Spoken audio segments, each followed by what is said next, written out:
tal? Buenos días. Yo les voy a hablar sobre sopladuras, intrenas, poros y defectos por gas. Mi nombre es López Prieto Rivaldo.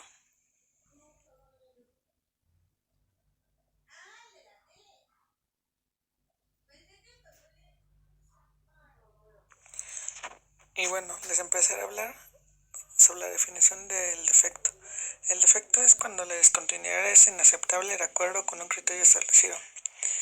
Y una discontinuidad no necesariamente es un defecto. En cambio, una discontinuidad es cualquier indicación anómala que se detecte en una pieza durante la producción inicial, la fabricación o en el servicio.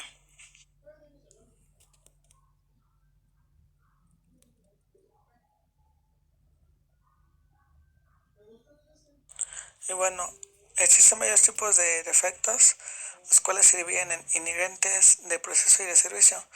Yo me enfocaré en los efectos de sopladuras, poros y defectos por gas, que son principalmente defectos de fundición en los hierros.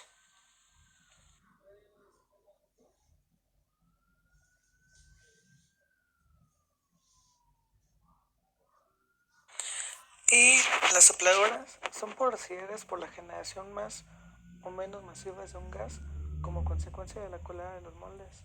Estos gases pueden ser consecuencia de las reacciones de combustión de los materiales carbonosos utilizados en la fabricación de moldes de arena en verde o bien en los productos químicos empleados en el fraguado de manchos y o moldes de moldeo químico. Aquí podemos observar una sopladura deformada por la presión de metal líquido durante la colada y también en la imagen inferior representa unos poros de hidrógeno detectados en una pieza de aluminio fundido.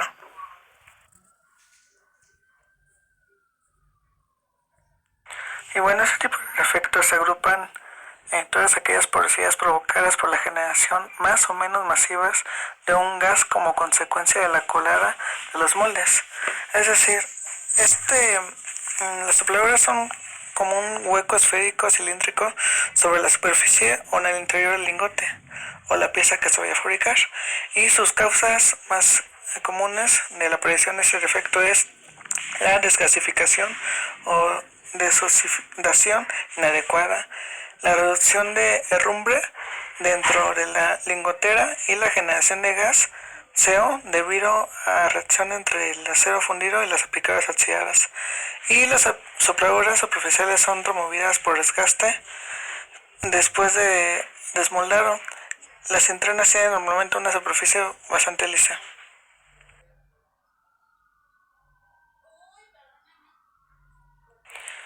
Ahora hablaremos sobre los efectos provocados por el gas.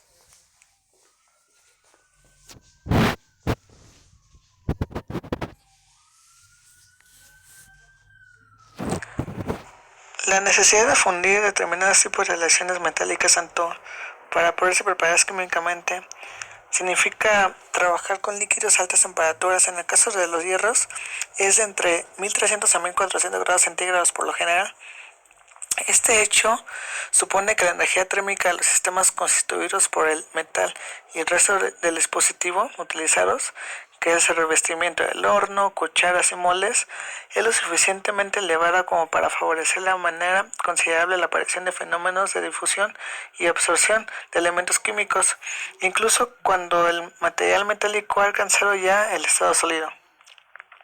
Por otra parte, las variaciones de temperatura asociadas a los procesos de enfriamiento en el interior de los moldes también implican cambios en la solubilidad de esos elementos químicos en el seno del material que adicionalmente sufre una transformación de fase líquido a sólido. Y también es importante mencionar que aún no se conoce específicamente la especie química proveniente para que los elementos en la aleación sean capaces de formar gases que se encuentran en el seno del metal fundido.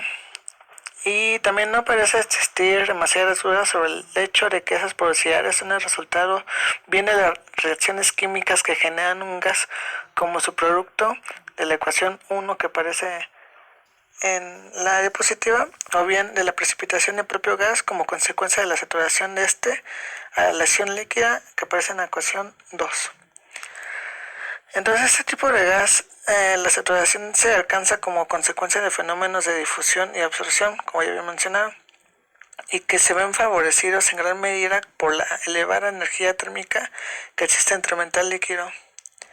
Como resultado de ese cambio de energía, el equilibrio inicia reaccionando y esto sigue el principio de Letelier. Y la solubilidad del gas disminuye de manera crítica en el metal fundido, generando burbujas de diferentes tamaños. Los ejemplos de ese tipo de efectos en la formación de gases en el metal líquido sería, puede ser fisuras de nitrógeno o porosidades debidas a la presencia de oxígeno, ya que los elementos como el nitrógeno, el hidrógeno y el oxígeno son los principales elementos que provocan este tipo de defectos gaseosos.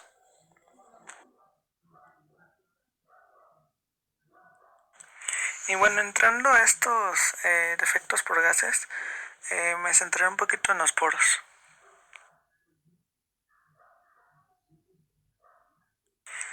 Y bueno, los poros se pueden clasificar de diferentes tipos de porosidades. Estos se deben principalmente a la superficie interior del defecto. Estos pueden ser dendríticos y generalmente son por nitrógeno elevado y provocan una fisura de nitrógeno. El otro dendrítico puede ser de chupe secundario y de superficie lisa puede ser debido a su tamaño y a ser pequeño, que son poros pinoles, y grandes pueden ser rechupe primario o sopladura.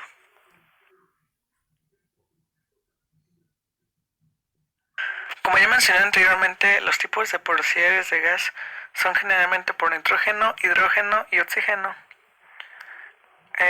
o porosidades de monóxido de carbono. Las fisuras de nitrógeno son defectos de piezas fabricadas con fundición de hierro de bajo carbono equivalente de acero. Son cavidades superficiales o subsuperficiales, redondeadas o alargadas de hasta 1 a 2 milímetros de anchura.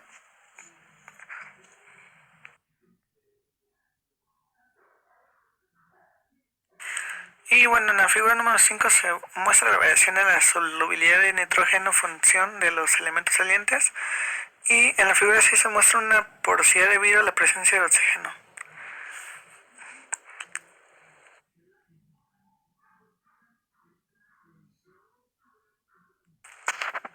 Ahora, hablando de las porosidades debidas a la presencia de oxígeno, se deben a la aparición de este tipo de defectos está directamente relacionada con los contenidos de oxígeno activos en el metal líquido y su capacidad de oxidación. Este puede ser guiado con la ecuación NERS, y hay que recordar que el oxígeno en una aleación metálica fundida puede presentarse en tres estados, como una molécula diatónica disuelta, un átomo elemental disuelto, posiblemente como un radical, y o en forma de aniónica.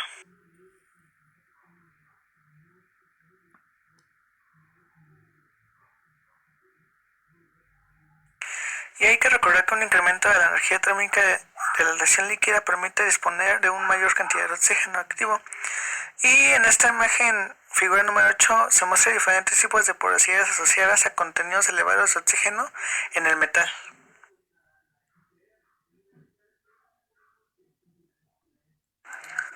Los poros pinoles. Se trata de pequeños orificios habitualmente redondeados de 2 a 3 milímetros de diámetro, producidos como consecuencia de la formación de burbujas de gas y localizados preferentemente en las zonas superficiales o subsuperficiales de las piezas. En general, estos defectos muestran una superficie interior esférica y lisa, lo cual puede parecer recubierta por una película de grafito de textura lisa sin que haya óxidos u otros materiales depositados. Es necesario tener en cuenta que los poros más superficiales pueden mostrar morfologías distorsionadas debido al proceso de granallado al que se someten las piezas con el fin de eliminar los restos de arena adheridos tras el proceso de desmoldeo. Ahora, los poros se clasifican en función del tipo de gas que los origina. Por ejemplo, hay de hidrógeno, mezclas de hidrógeno-nitrógeno y monóxido de carbono o cualquier otra sustancia gaseosa procedente de la combustión de escorias presentes en el metal de la colada. Y aquí tenemos un ejemplo de un poro de gas asociado a la presencia de escorias en el metal. Y en la figura 11 se ve la descarburación y recubrimiento de grafito en la superficie interna de un poro de hidrógeno.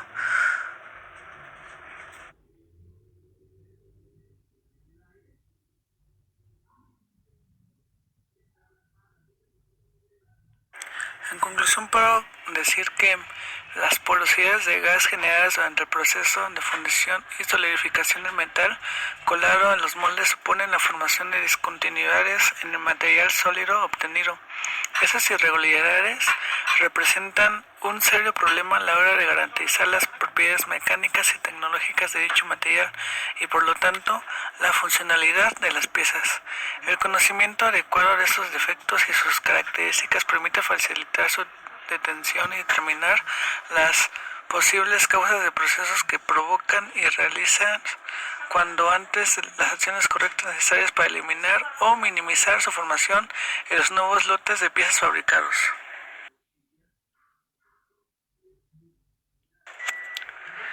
Y pues bueno, muchas gracias por su atención.